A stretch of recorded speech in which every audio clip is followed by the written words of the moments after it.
Assalamualaikum warahmatullahi wabarakatuh. Halo, saya Alika Pratiti Syanindarto. Saya dari kelas 10F akan membacakan teks anekdot yang berjudul Luar Negeri.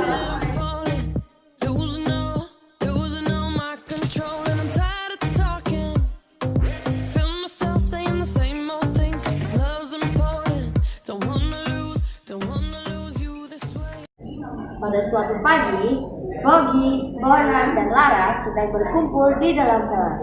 Mereka sedang membicarakan tentang sekolah yang akan mereka tempati ketika mereka sudah lulus SD. Bogi, Bona, kalian besok mau sekolah di mana habis SD? Kalau aku nanti mau masuk SMP negeri dong. Aku kan anak pinter. Wah, Bona pintar mau masuk SMP negeri. Kalau Bogi mau kemana dong? Kalau aku mau ke luar negeri dong. Wah, hebat. Bogi mau ke luar negeri ya? Kemana? Ke Swiss, ke Inggris, atau ke Belanda? Nanti jangan lupa oleh-olehnya ya. Apaan sih? Orang deket rumah juga ngapain ke Inggris, Belanda, Swiss?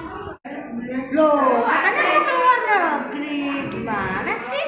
Ya kan aku mau masuk swasta, bukan negeri. Makanya aku bilang luar negeri. Aku bener kan? Lah, gimana sih? Gak seru.